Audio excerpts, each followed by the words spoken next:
ಸಮಸ್ತ ಕೇವಲಿಗಳಿಗೆ ಜಯವಾಗಲಿ, ಸಮಸ್ತ ಗುರುಗಳಿಗೆ ಜಯವಾಗಲಿ. ಸತ್ಯದ ಮಹತ್ವ.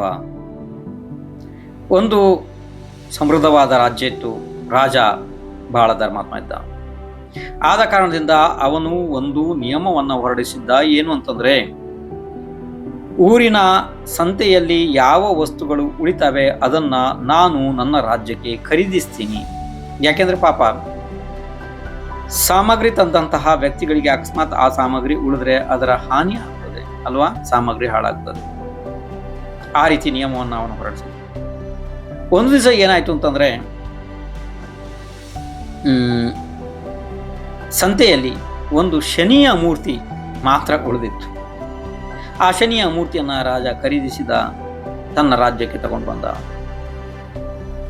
ಶನಿ ಬಂದ ನಂತರ ರಾಜನ ಸಂಪತ್ತು, ಕೀರ್ತಿ, ವೈಭವ ಎಲ್ಲ ಒಂದೊಂದೇ ಒಂದೊಂದೇ ಒಂದೊಂದೇ ಹೊರಡೋದಿಕ್ಕೆ ಪ್ರಾರಂಭ ಆಯಿತು.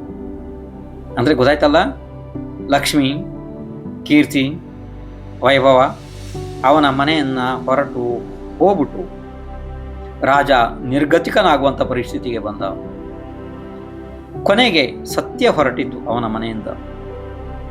ಆವಾಗ ರಾಜ ಅವ್ರು ಯಾರನ್ನೂ ನಿಲ್ಲಿಸಿರ್ಲಿಲ್ಲ, ಕೀರ್ತಿ ವೈಭವವನ್ನ ಎಲ್ಲನ, ಸತ್ಯವನ್ನ ಮಾತ್ರ ಕಾಲು ಹಿಡಿದು ನಿಲ್ಲಿಸಿದ. ನೀನ್ ಮಾತ್ರ ಹೋಗಬೇಡ. ಅವನ ಬೇಡಿಕೆಗೆ ಒಪ್ಪಿ ಸತ್ಯ ಅಲ್ಲಿಯೇ ನಿಂತಿತು. ಸ್ವಲ್ಪ ದಿವಸಗಳು ಹೀಗೆ ಹೋಯ್ತು. ಸತ್ಯ ಇಲ್ಲದೆ ಕೀರ್ತಿ, ಲಕ್ಷ್ಮಿ, ವೈಭವ ಯಾವ ಅವರಿಗೆ ಹೊರಗಡೆ ಯಾವ ಬೆಲೆಯೂ ಸಿಕ್ಕಿಲ್ಲ. ಸತ್ಯವನ್ನು ಹುಡುಕಿ ಹೋದಂತಹ 3 ಜನ, ಕೀರ್ತಿ, ವೈಭವ, ಲಕ್ಷ್ಮಿ, ಮರಳಿ ಬಂದರು. ರಾಜ ಸತ್ಯದ ಪಕ್ಷದಲ್ಲಿ ಇದ್ದು ತನ್ನ ಪರೀಕ್ಷೆಯಲ್ಲಿ ಗೆದ್ದು ಬಿಟ್ಟ. ರಾಜ ಮತ್ತೆ ಬಹಳ ದೊಡ್ಡ ಧರ್ಮಾತ್ಮ ಎನ್ನಿಸಿಕೊಂಡ. ಸತ್ಯದ ಪಕ್ಷದಲ್ಲಿ ಯಾರಿರ್ತಾರೆ ಅವರ ಪಕ್ಷಕ್ಕೆ ವೈಭವ, ಕೀರ್ತಿ ಎಲ್ಲ ತಾನೇ ಬಂದು ಬೀಳ್ತವೆ. ಇದು ಇದರ ಮಹತ್ವಪೂರ್ಣ ಅಂಶ.